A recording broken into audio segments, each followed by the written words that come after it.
नमस्कार, मी समृद्धी चांदोरकर देशपांडे तुमचं समृद्ध थॉट्स या माझ्या चॅनलमध्ये सहर्ष स्वागत करते। आज मागच्या व्हिडिओमध्ये आपण रामरक्षेचे पहिले 9 श्लोक कसे होते ते पाहिले। वेळेअभावी सगळी रामरक्षा पूर्ण करायला जमली नाही, त्यामुळे आताच पुढचे जे काही श्लोक असतील आणि त्याचा अर्थ असेल ते मी आता तुम्हाला सांगणार आहे। तर जर हा आधीचा व्हिडिओ जर तुम्ही पाहिला नसेल तर त्यामध्ये तुम्ही तो व्हिडिओ नक्की जाऊन बघा। रामरक्षा आणि त्याचा अर्थ भाग 1 अशा नावाने मी व्हिडिओ अपलोड केलेला आहे। त्यामध्ये पहिले 9 श्लोक म्हणजे जे कवच म्हणतात, रामरक्षेमध्ये जे कवच सांगितलेले आहे त्याचा अर्थ मी सांगितला आहे। तर कवच म्हणजे काय थोडंसं आपण बघूयात की कवच म्हणजे काय होतं की रामा, हे श्रीरामा तू माझे रक्षण कर, हे रामचंद्रा तू माझे रक्षण कर, माझ्या पूर्ण शरीराचे रक्षण कर। मग त्याच्यामध्ये बरीच विशेषणं वापरली आहेत। विश्वामित्रांना प्रिय असलेल्या रामाने माझ्या कानांचे रक्षण करो, दशरथाचा जो पुत्र आहे त्यांनी माझ्या कपाळाचे रक्षण करो, कौसल्यानंदन कौसल्याच्या पुत्राने माझ्या डोळ्यांचे रक्षण करो। आणि ते का करावे? कौसल्याच्या पुत्राने, विश्वामित्रांच्या प्रिय शिष्याने आणि दशरथाच्या पुत्राने असे ह्यांनी विविध माझ्या अवयवांचे रक्षण का करावे हे मी मागच्या व्हिडिओमध्ये सांगितले आहे। तर जर तो व्हिडिओ बघितला नसेल तर नक्की जाऊन बघा। आज जास्त वेळ न दवडता आपण आता पुढचा श्लोक म्हणायला सुरुवात करणार आहोत। एताम राम बलोपेताम रक्षाय सुकृती पठेत सचिरायु सुखी पुत्री विजयी विनयी भवेत। म्हणजेच काय ते इथे कवच संपून फलश्रुती सुरू होते। म्हणजेच काय, जो पुण्यवान मनुष्य रामबलाने युक्त असे रक्षेचे म्हणजे आता जे आपण मागच्या व्हिडिओमध्ये कवचाचे जो पठण करेल तो दीर्घायू होईल, सुखी होईल, पुत्रवान होईल, विजयी आणि विनयी होईल। हे सगळे जेव्हा तुम्ही रामरक्षा रोज म्हणता तर शेवटी विश्वासाचा प्रश्न आहे, पण एक दैवी शक्ती आपल्या मागे आहे असं ज्या वेळेला आपल्या मनामध्ये असते त्यावेळेला जर कुठलेही प्रयत्न करून जर यश मिळत नसेल तर 1% तरी असा आहे की माझा प्रयत्न पूर्णपणे फळाला येतील का, तर ती दैवी शक्ती मागे आहे। जेव्हा आपला हा विश्वास असतो त्यावेळेला आपल्याला एक आशा असते की त्या 1% तरी तो कामी येईल। म्हणून विश्वास ठेवावा रामरक्षेवर, रामावर किंवा कोणत्याही श्लोकावर। तर इथे फलश्रुतीमध्ये असं सांगितलंय की जो माणूस रोज पठण करेल तो दीर्घायू, सुखी, पुत्रवान, विजयी आणि विनयी होईल। याच्यामध्ये आता आपण जर बघितलं तर हे प्रत्येक गुण श्री रामचंद्रांमध्ये होते। म्हणजेच काय, ते दीर्घायू होते, सुखी होतेच, नंतर त्यांनी छान अयोध्येवर राज्य केले। त्यानंतर पुत्रवान होते, लवकुशांसारखे अतिशय छान अशी 2 मुलं आहेत त्यांच्याकडे। त्यानंतर विजय, प्रत्येक जे युद्ध झालं त्यामध्ये श्रीरामांना विजय मिळालेला आहे। अशा श्रीरामांचं मी रोज पठण करते की जेणेकरून मीही जे काही करेल त्यामध्ये मला विजय मिळावा। नंतर विनयी, विनयी तर श्रीराम होतेच, जसे श्रीराम विनयी आहे तसे आपणही विनयी राहिले पाहिजे, विनम्रतेने वागले पाहिजे। जेव्हा विश्वामित्र मिथिला नरेश यांच्याकडे मिथिलेमध्ये श्रीराम आणि लक्ष्मणांना घेऊन गेले सीता स्वयंवरासाठी, त्यावेळेला जेव्हा श्रीरामांनी जे धनुष्य होतं त्याचा भंग केला, शिवधनुष्य होतं पिनाक नावाचं, त्याचा जेव्हा भंग केला त्यावेळेला परशुराम चिडून आले आणि चिडलेल्या अवस्थेमध्ये त्यांनी रामाला भरपूर काय काय बोललेले आहे। आणि तेव्हा श्रीरामचंद्रांनी अतिशय नम्रतेने उत्तर दिलेलं आहे आणि अतिशय नम्रतेने उत्तर देऊन परशुरामांचे हृदय जिंकून घेतलेले आहे। अशा रामचंद्रांसारखे मला विनयी व्हायचे आहे असे रोज म्हटले पाहिजे। पुढचा श्लोक आहे, पाताल भूतल व्योम चारिण शर्मचारिणः न दृष्टमपि शक्तास्ते रक्षितम रामनामभिः। म्हणजेच काय की रामनामाने रक्षिलेल्या लोकांकडे मायावी किंवा कपटी राक्षस नजर वर उचलून सुद्धा पाहू शकत नाहीत, हा याचा अर्थ होता। आता हा प्रत्येकाच्या श्रद्धेचा प्रश्न आहे की या श्लोकावर विश्वास किती ठेवायचा वगैरे, पण ज्या रामांनी इतक्या लाखोन राक्षसांना मारलेलं आहे, ज्या रामांनी लाखोन राक्षसांना मारलेले आहे अशा रामांचं मी रोज पठण करते तर माझ्या मनामध्ये हा विश्वास निर्माण होतो की कितीही राक्षस असू दे, म्हणजे कितीही वाईट शक्ती असू दे, कितीही मला भूतागेतांची भीती वाटत असू दे, पण मी रामरक्षा म्हणतेय त्या रामांनी जसं राक्षसांना मारलेलं आहे त्याचप्रमाणे ते माझंही रक्षण करतील ही विश्वास निर्माण होतो। या श्लोकामुळे. रामेति रामभद्रेति रामचंद्रेति वा स्मरन् नरो न लिप्यते पापै भुक्तिं मुक्तिं च विंदती. म्हणजे काय, राम अथवा रामभद्र किंवा रामचंद्र ही 3 नावं सांगितलेली आहेत. राम, रामभद्र, रामचंद्र. या नावाने जो स्मरण करतो तो मनुष्य कधीही पापाने लिप्त होत नाही व त्याला सुखोपभोग आणि मुक्ती मिळतात. आता म्हणजे सुख ज्याला उपभोगता येतं अशा व्यक्तीला सुखोपभोग म्हणतात, असा त्याचा अर्थ आहे, किंवा त्याला मुक्ती मिळते असा आहे. आता राम अथवा रामचंद्र आणि किंवा रामभद्र ही 3 नावं ह्यामध्ये सांगितलेली आहेत. आणि ह्याचं जेव्हा पठण केलं जातं त्यावेळेला माणूस कधीही पापाने लिप्त होत नाही. तर त्याचं आपण उत्तर बघितलेलं आहे, म्हणजे मर्यादा पुरुषोत्तम रामांचं. जर मी प्रत्येक वेळेला ते मर्यादा पुरुषोत्तम आहे तशी मीही मर्यादा पुरुषोत्तम म्हणजे मर्यादेत राहिले पाहिजे तर माझ्या हातून पाप होणार नाही. आता आपण मागच्या दोन्ही व्हिडिओमध्ये ह्याचा अर्थ बघितला, त्यामुळे मी यामध्ये जास्त वेळ घालत नाही. पण जेव्हा आपण मर्यादा पाळतो त्यावेळेला आपण पाप करायला जात नाही, म्हणजेच पापमुक्त राहतो. जगज्जयित्रैक मंत्रेण राम नाम्नाभिरक्षितं यः कंठे धारयेतस्य करस्था सर्वसिद्धयः. म्हणजे सर्व जग जिंकणारा या रामनामरूपी एका मंत्राने मनुष्याचे सर्व बाजूने रक्षण होते. म्हणजेच रामरक्षा हे कवच आहे. आणि कवच हे मी जेव्हा रोज म्हणते आहे, रोज रामाला विनंती करते की हे रामा तू माझे रक्षण कर, त्यावेळेला आपल्या भोवती एक कवच निर्माण होते आणि त्यामुळे सगळ्या बाजूंनी आपले रक्षण होते. हा मंत्र जो कंठामध्ये धारण करतो म्हणजे रामरक्षा, हा जेव्हा आपण रोज पाठ करतो त्याच्या हातात सर्व सिद्धी येतात. वज्रपंजर नामेदं यो राम कवचम स्मरेत् अव्याहतान्य सर्वत्र लभते जय मंगलम. हे कवच वज्राच्या पिंजऱ्यासारखे अत्यंत संरक्षक असल्याने त्याला वज्रपंजर असे नाव दिले आहे. आता वज्रपंजर म्हणजे काय, वज्र हे कोणाकडे होते, इंद्राकडे होते. इंद्राचं हे अस्त्र होतं वज्र, आणि ते विश्वामित्रांनी रामाला ज्या वेळेला त्राटिकावध आणि सगळ्या राक्षसांना मारल्यानंतर दिलं होतं. इतक्या छोट्याशा वयामध्ये वज्रासारखं अस्त्र त्यांना मिळालं होतं आणि त्यांचे खांदे एवढे मजबूत होते की त्यांना वज्रासारखं वज्र जे होतं ते पेलवू शकत होते. हे विश्वामित्रांना विश्वास होता. म्हणजे हे वज्र आणि त्याचा एक प्रकारचा पिंजरा आपल्या भोवताली निर्माण होतं, म्हणून त्याला वज्र पंजर असं म्हटलं जातं. आणि म्हणून रामरक्षेचे असे अनेक फायदे आहेत की मुळात एकच फायदा आहे की आपण सुखी राहतो. हा एक फायदा आहे रामरक्षेच्या रोजच्या पठणाने, कारण माझा त्या रामावर विश्वास आहे. या कवचाचे जो नित्य स्मरण करतो त्याची आज्ञा अबाधित राहते आणि त्याला सर्वत्र मंगलमय विजय मिळतो.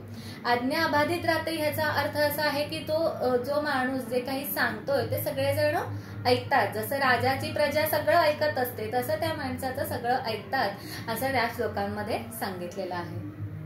कारण असं म्हटलं जातं की सुज्ञ लोकच रामरक्षेचं पठण करतात आणि त्यामुळे सुज्ञ लोकांचे विचारही सुज्ञ विचारच असतात आणि म्हणून ते ऐकले जातात, असा त्याचा अर्थ काढायला हरकत नाही.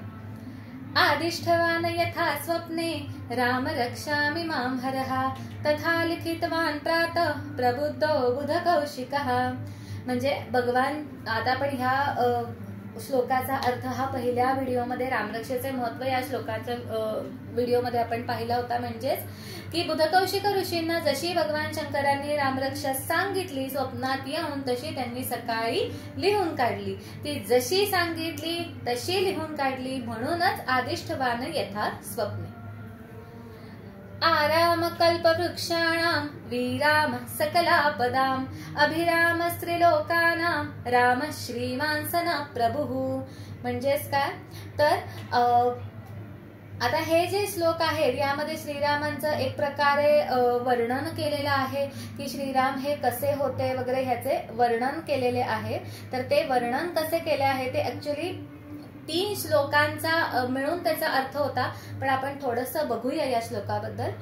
जो कल्पवृक्षाच्या बागेसारखा आहे, म्हणजे श्रीराम हे कल्पवृक्षाच्या बागेसारखे आहेत आणि सर्व अडथळ्यांचा नाश करणारे आहे, जे तिन्ही लोकांमध्ये सर्वात सुंदर आहे, तेच राम आपले दैवत आहेत किंवा तेच राम आपले भगवान आहेत. म्हणजे आता एक तिथे विशेषणं, बरीच विशेषणं वापरून हे राम म्हणजे भगवान आहेत असे या श्लोकांमध्ये सांगितलेले आहे.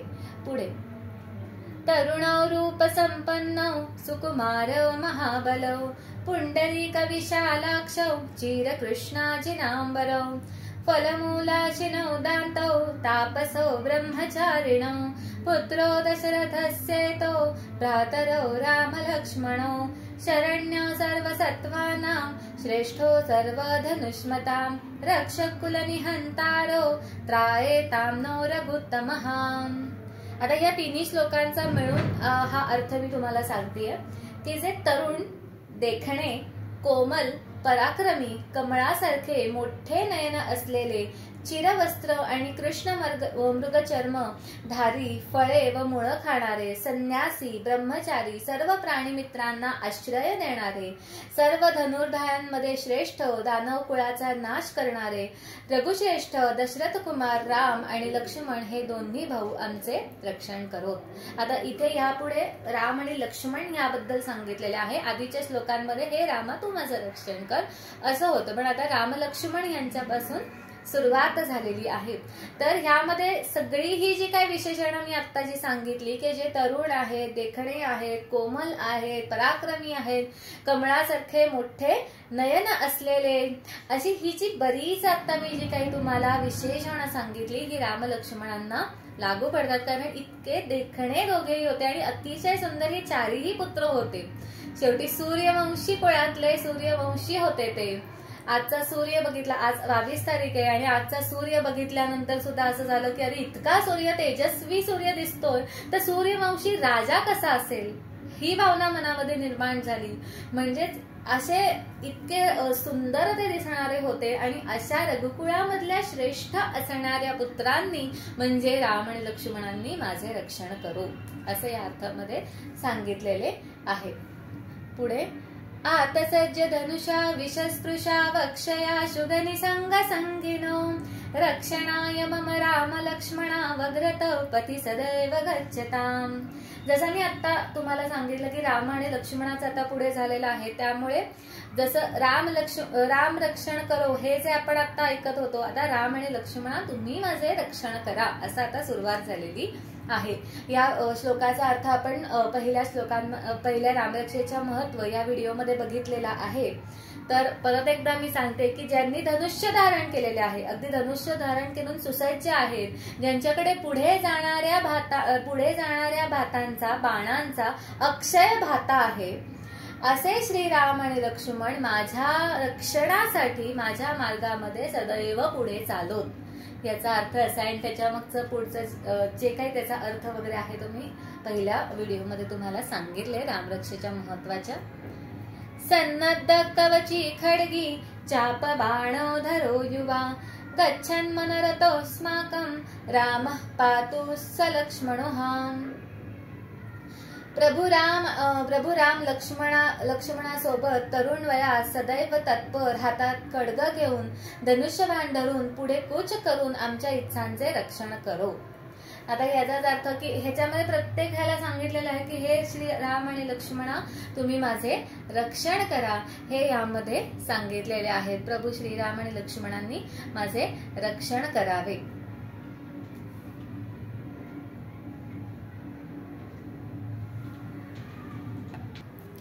पुढचा श्लोक आहे रामो दाशरथी शूरो लक्ष्मणानुचरो बली काकुस्थ पुरुष पूर्ण कौसल्येयो रघुत्तमः.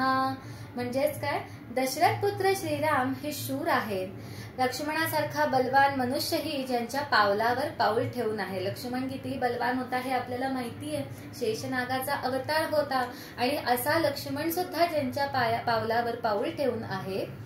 काकस्थ कुळातला हा पूर्ण पुरुष असलेला कौसल्याचा पुत्र रघुकुळात श्रेष्ठ आहे. आपण जसं बघितलं मागच्या व्हिडिओमध्ये की रघुकुळातले श्रीराम हे शिरोभागी होते, सगळीकडे चढ असतो, सगळीकडे उतार असतो, पण शिरोभाग महत्वाचा असतो. आणि रघुकुळातले शिरोमणी कोण होते तर ते श्रीराम होते. ह्याच्यामध्ये हेच सांगितलंय की ज्यांच्या पावलावर पाऊल ठेवून लक्ष्मण सुद्धा चालतो, एवढा मोठा योद्धा सुद्धा, आणि तो कौसल्याचा पुत्र हा रघुकुळामधला सगळ्यात श्रेष्ठ होता, म्हणजेच आपले श्रीराम होते. वेदांत वेद्यो यज्ञेशः पुराण पुरुषोत्तमः जानकी वल्लभ श्रीमान न प्रमेय पराक्रमः. म्हणजेच काय तर ह्या स्तोत्राचा जप जे माझे भक्त श्रद्धायुक्त मनाने करतील त्यांना अश्वमेध यज्ञापेक्षाही जास्त पुण्य प्राप्त होईल, यात शंका नाही. आता अश्वमेध यज्ञाचे आपल्याला सगळ्यांनाच ती गोष्ट माहिती आहे की अश्वमेध यज्ञ जेव्हा करायचा होता त्यावेळेला पत्नी नाही म्हणून नवीन पत्नी करण्याचा इतका सोपा मार्ग त्यांच्याकडे श्रीरामांकडे होता, पण त्यांनी सीतेची एक प्रतिकृती निर्माण करून त्याच्याबरोबर पूजा केली होती आणि अश्वमेध यज्ञासारखं पुण्य त्यांनी कमावलं होतं. अश्वमेध करणारा राजा श्रीराम असं त्यांना ओळखलं जायचं. त्यावेळेला लवकुशांनी त्यांचा घोडा त्यांच्याकडे अडवून ठेवला होता आणि त्यावेळेला प्रभू श्रीराम स्वतःचा घोडा सोडवण्यासाठी गेल्यानंतर बरेच गोष्टी लवकुशांना कळून आल्या की अरे हे श्रीराम ज्यांना आपल्याला इतकं पाहायचं होतं ते श्रीराम आपले वडील आहेत, हे त्यावेळेला त्यांना कळालं होतं. इतका अश्वमेध यज्ञ हा श्रीरामांनी जो केला होता तो पुण्यकारी होता. आणि तेच आपण जेव्हा हे रामरक्षेचं पठण करतो तेव्हा आपल्याला असं लिहिलं गेलं आहे की यापेक्षा अश्वमेध यज्ञापेक्षाही जास्त पुण्य मिळेल, ह्याची शंका नाही. राम दुर्वादलश्यामं पद्माक्षं पीतवाससं स्तुवन्ति नामभिर्दैर्वे न ते संसारिणो नरः. म्हणजे दुर्वादलासारखे सावळ्या वर्णाचे. आता श्रीरामांची मूर्ती आपण बघितलेली आहे सर्वांनी अयोध्येमधली आणि ती अगदी सावळ्या रंगाची केलेली आहे, पण कमळासारखे डोळे काय अतिशय प्रसन्न आहेत, दिसायला इतके सुंदर दिसतात त्या मूर्तीचे सुद्धा. म्हणजे कमळाशी त्याची तुलना केली जाते. नुकत्याच उमललेल्या पाकळीशी श्रीरामांच्या प्रसन्नतेची तुलना केली जाते. आधी कमळ सुंदर, त्याची नुकतीच उमललेली पाकळी अतिशय सुंदर. त्यामुळे पिवळे वस्त्र परिधान केलेल्या श्रीरामांचे दिव्य नाव घेऊन जे स्तुती करतात ते पुरुष संसाराच्या जन्म मरणाच्या जाळ्यातून मुक्त होतात. त्यानंतर रामं लक्ष्मणं पूर्वजं रघुवरं सीतापतिं सुंदरं काकुत्स्थं करुणानवं गुणनिधिं विप्रप्रियं धार्मिकं राजेन्द्रं सत्यसन्धं दशरथनयं श्यामलं शान्तमूर्तिं वन्दे लोकाभिरामं रघुकुलतिलकं राघवं रावणारिं. या 26 आणि 27 श्लोक हा एकत्र केलेला आहे आणि त्याचा अर्थ इथे सांगितलेला आहे तो म्हणजे श्रीराम हे रघुकुळातले श्रेष्ठ होते, हे आपण बघितलं. त्यानंतर सीतेचे पती होते आणि सुंदर होते. सुंदर म्हणजे तेजस्वी होते.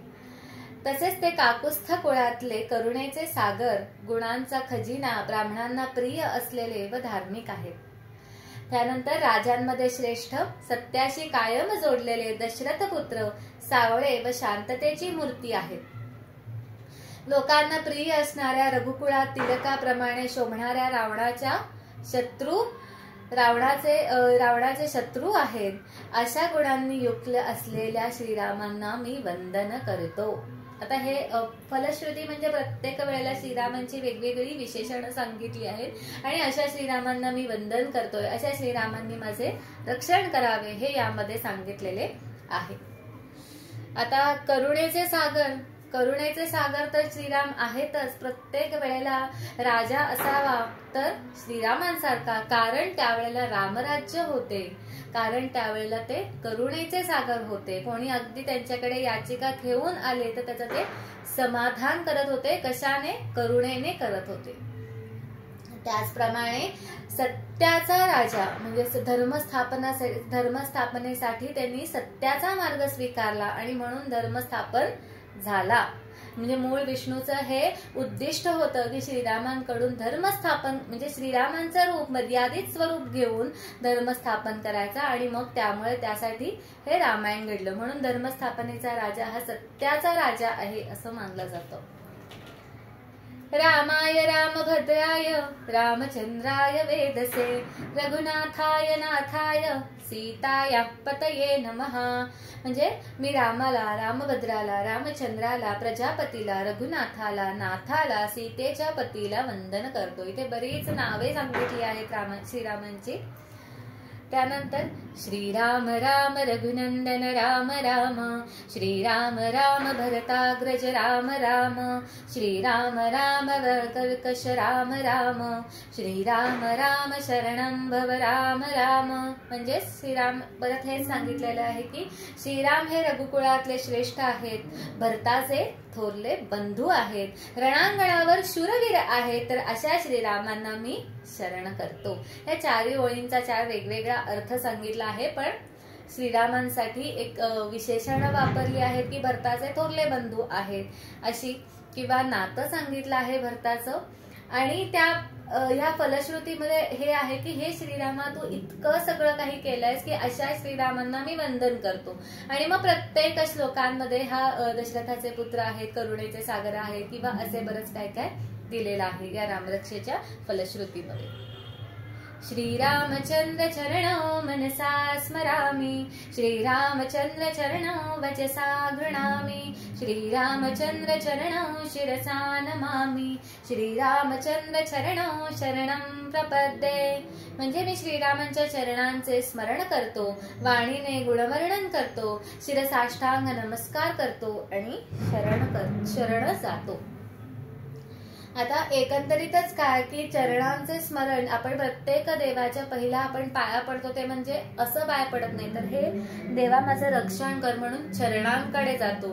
जेव्हा विभीषण लंकेमध्ये एकटेच राहिले होते आणि सगळेजण आता अयोध्येमध्ये चालले होते, विभीषण म्हणले की मला नको ही लंका, मला लंकेची हावच नव्हती, मला श्रीराम भेटल्यानंतर सोन्याच्या लंकेचं मोलच नाहीये, मला तुमच्या बरोबर यायचंय. श्रीरामांना विभीषण म्हणतो की मला तुमच्या बरोबर यायचंय. श्रीराम म्हटले की लंकाचा देखभाल करणं हे आता तुझं कर्तव्य झालं आहे, पण मी प्रत्येक वेळेला तुमच्या बरोबर आहे. तू माझ्या चरणांना आठव, तू माझ्या चरणांचं स्मरण कर, अशा वेळेला मी तिथे नक्की असेल. म्हणजे ह्या चरणांना इतकं महत्व आहे की आपण प्रत्येक वेळेला देवाचं पहिलं तेजस्वी रूप तर बघतोच, पण प्रत्येक वेळेला नमस्कार करताना हा चरणांवर केला जातो. म्हणून श्रीरामांच्या चरणांचे मनाने स्मरण करतो मी असं लिहिलं. जसं विभीषण प्रत्येक वेळेला चरणांचे स्मरण करतो, तसे मीही किंवा आपण सर्वांनीही चरणांचे स्मरण केले पाहिजे, जेणेकरून जेव्हा मी चरणांचे स्मरण करेल त्यावेळेला श्रीराम माझ्या इथे येऊन उभे राहतील किंवा माझ्या रक्षणासाठी सज्ज होतील. माता रामो मत्पिता रामचंद्रः, स्वामी रामो मत्सखा रामचंद्रः, सर्वस्वं मे रामचंद्रो दयालु, नान्यं जाने नैव जाने न जाने. म्हणजे श्रीराम माझी माता आहे, पिता आहेत, स्वामी आहेत, मित्र आहेत, दयाळू आहेत, असे श्रीराम माझे सर्वस्व आहेत आणि मी त्यांच्याशिवाय अन्य कोणालाही जाणत नाही. आता आपण देवाला आपले माता पिता म्हणजे आई म्हणजेच देव असं मानतो आणि देव म्हणजेच आई, देव म्हणजेच वडील आणि वडील म्हणजेच देव असं आपण प्रत्येक वेळेला म्हणतो. आणि असं म्हणतात की देवाला नमस्कार करतानाच आई वडिलांनाही नमस्कार करा, कारण त्या नमस्काराचे श्रेय आपल्याला भरपूर मिळते. म्हणूनच श्रीराम माझे माता आहे, श्रीराम माझे पिताही आहेत आणि ते स्वामी आहेत, त्याचबरोबर मित्रही आहेत. एखाद्या वेळेला मला असं काहीतरी मनामध्ये वाटलं, मला वाईट वाटलं, एखादी गोष्ट मला कोणाला सांगायची पण कोण माझ्याकडे नाहीये, अशा वेळेला मी श्रीरामांना प्रत्येक गोष्ट सांगू शकते, कारण ते माझे मित्र आहेत. कारण आपण असं प्रत्येक वेळेला होतो की आपल्याला काहीतरी वाटत असतं, मनामध्ये कुठेतरी काहीतरी होत असतं, तेव्हा आपण हात कोणासमोर जोडतो, देवासमोर जोडतो. प्रत्येक गोष्ट आपण मनातल्या मनात सांगत असतो की हे देवा असं नाहीये, हे देवा तसं नाहीये, हे देवा मला असं हवंय, मला तसं हवंय. प्रत्येक गोष्ट आपण देवाला सांगत असतो. म्हणजेच काय झालंय, ते माझे माताही आहेत, ते माझे पिताही आहेत, ते माझे स्वामीही आहेत आणि ते माझे सखाही आहेत. जसं कृष्णाला सखा म्हटलं जातं तसे श्रीराम सुद्धा माझे सखा आहेत, माझे मित्र आहेत. दक्षिणे लक्ष्मणो यस्य वामे तु जनकात्मजा पुरतो मारुतिर्यस्य तं वंदे रघुनंदनम. म्हणजे ज्यांच्या उजव्या बाजूस लक्ष्मण आहे, डाव्या बाजूस सीता आहे. जसं म्हणलं परवा आपण की डाव्या मांडीवर सीता बसली आहे, किंवा डाव्या बाजूस सीता आहे आणि उजव्या बाजूस लक्ष्मण आहे, पुढे मारुती आहे आणि श्रीरामांना मी वंदन करीतो आहे. लोकाभिरामं रणरंगधीरं राजीवनेत्रं रघुवंशनाथं कारुण्यरूपं करुणाकरंतं श्रीरामचंद्रं शरणं प्रपद्ये. लोकांना प्रिय असलेल्या, रणांगरावर धीरगंभीर असलेल्या, कमळाप्रमाणे नेत्र असलेल्या, रघुवंशात श्रेष्ठ असलेल्या, कारुण्याची मूर्ती असलेल्या, दया करणाऱ्या या श्रीरामांना मी वंदन करीतो. आता मारुतीचं चालू होतंय. जसं आता आलं की मारुती पुढे असतो, त्याप्रमाणे जसं रामलक्ष्मणांचं झालं त्याप्रमाणे आता मारुती आणि हनुमान म्हणजेच हनुमान हे किती श्रेष्ठ होते रामायणासाठी हे आपल्या सर्वांनाच माहिती आहे. आणि त्यासाठी आता पुढचे श्लोक आहेत.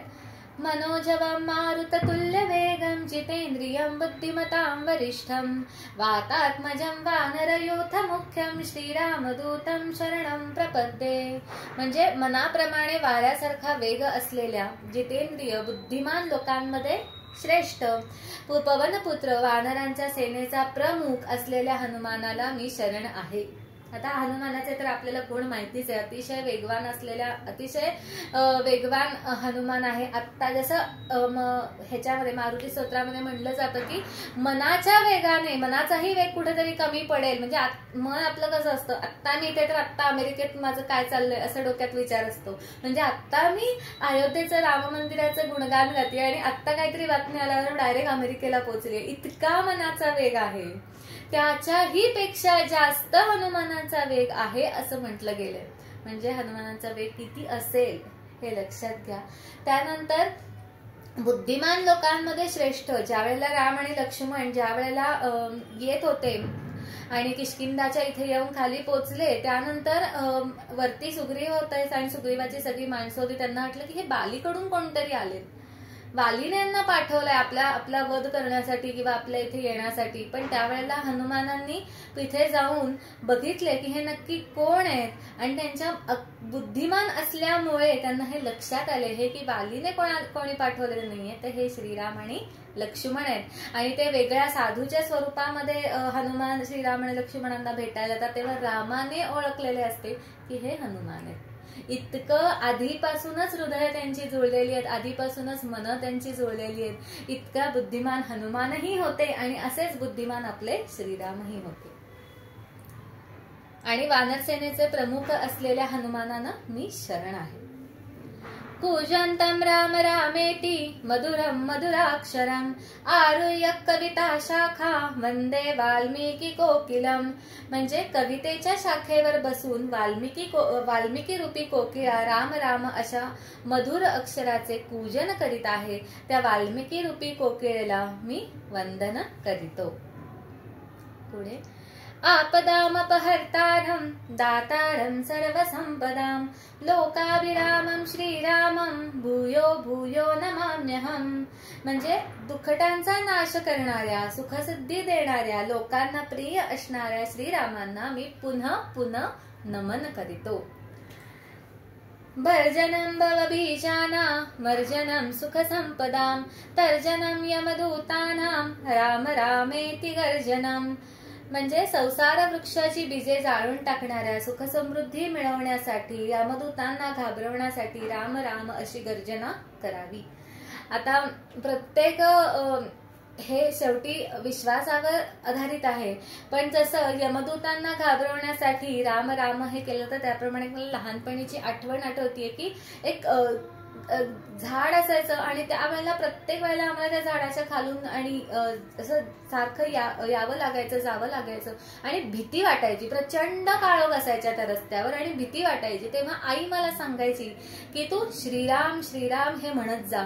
जेव्हा तू हे म्हणशील त्यावेळी तुझी भीती निघून जाईल आणि तुला कुठल्याही दुष्ट शक्तींचा प्रभाव पडणार नाही तुझ्यावर दुष्ट शक्तींचा, दुष्ट शक्ती तुझ्याजवळ येणार नाही. आणि खरोखरच दरवेळेला मी श्रीराम श्रीराम म्हणायचे आणि प्रत्येक वेळेला तिथून मी अगदी सुखरूप आलेली आहे. आता असं म्हणत नाही की तो रस्ता किंवा ती गोष्ट अगदी चांगली नव्हती वगैरे, पण तरी सुद्धा ज्या वेळेला आपल्याला भीती वाटत असेल तेव्हा श्रीरामाचा ज्या वेळेला आपण जप करतो त्यावेळेला मनामधली भीती निघून जाते, कारण आपला विश्वास श्रीरामांवर असतो. रामो राजमणी सदा विजयते, रामं रमेशं भजे, रामेण विहता निशाचर शमू, रामाय तस्मै नमः. म्हणजेच काय, राजांमध्ये श्रेष्ठ रामाचा सदा विजय होतो. मी रामाला, रमेशाला म्हणजेच रमेच्या पतीला म्हणजेच विष्णूला भजतो. रामाने राक्षसांचे समुदाय नष्ट केले त्या रामाला मी वंदन करतो. आता विष्णूचेच रूप आहेत राम, त्यामुळे जेव्हा आपण रामनामाचा जप करतो, ज्या वेळेला आपण रामाला वंदन करतो त्यावेळेला आपण विष्णूलाही वंदन करीत असतो. रामान्नास्ति परायणं परतरं, रामस्य दासोऽस्म्यहं, रामे चित्तलया सदा भवतु मे भो राम मामुत्तर. म्हणजे यापेक्षा अधिक कुशल असं कोणी नाही, म्हणजे श्रीरामांपेक्षा अधिक कुशल असं कोणी नाही. मी श्रीरामांचा दास आहे आणि रामामध्ये माझा चित्तवृत्तीचा लय होतो आणि हे रामा तू माझा उद्धार कर. म्हणजेच काय, याचा अर्थ याच्यामध्ये काय सांगितलं की परत तेच सांगितलं आहे की हे रामांपेक्षा कुशल कोणी नाही. म्हणजेच काय, राम हे श्रेष्ठ आहेत आणि हे सर्व मान्य आहे की राम हे श्रेष्ठ आहेत आणि त्यामुळे आपला त्यांच्यावर इतका दृढ विश्वास आहे.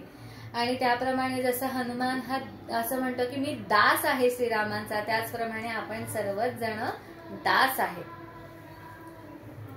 नंतर राम रामेति रामेति रमे रामे मनोरमे, सहस्रनाम तत्तुल्यं राम नाम वरानने.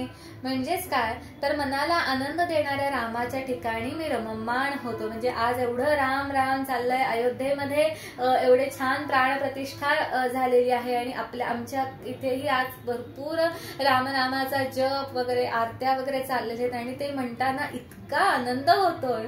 म्हणजे अक्षरशः जेव्हा रामाची तिथे मूर्ती पाहिली तेव्हा डोळ्यामध्ये पाणी येत होतं. त्यामुळे असं म्हणतात की, असं म्हणतेय मी की जेव्हा रामाचा ज्या वेळेला जप केला जातो किंवा रामाला ज्या वेळेला आठवलं जातं त्यावेळेला मी त्यामध्ये रममाण होते.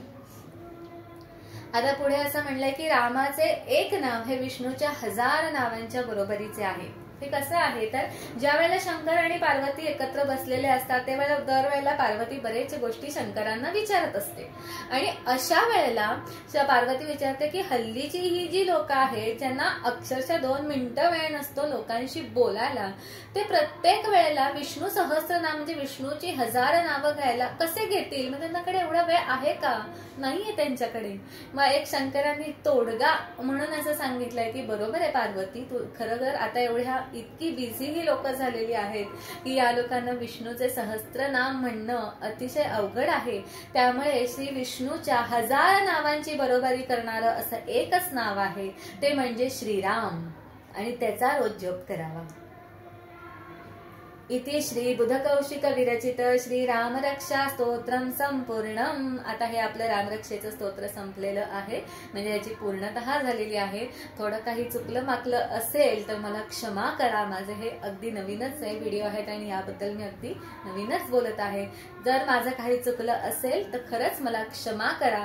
पण जर व्हिडिओ आवडले असतील तर लाईक, सबस्क्राईब आणि शेअर करायला विसरू नका. खूपच आवडला तर प्लीज कमेंट सुद्धा करा आणि भेटूयात पुढच्या व्हिडिओमध्ये. तो असेल पुढच्या शनिवारी मी अपलोड करेन. आता आपला मेन हा विषय होता म्हणजे मानसिक बळ, आणि ते मानसिक बळ मला द्यायचे आहे तुम्हाला, आणि त्याचे मी छोटे छोटे असे व्हिडिओ तयार करेन. रामरक्षेचे महत्व किंवा आता रामरक्षेचे भाग 1-2 हे जरा मोठे व्हिडिओ झाले आहेत, पण पुढचे व्हिडिओ छोटे असतील, मोठे एवढे असणार नाही, तर पाहायला विसरू नका. तोपर्यंत जय श्रीराम.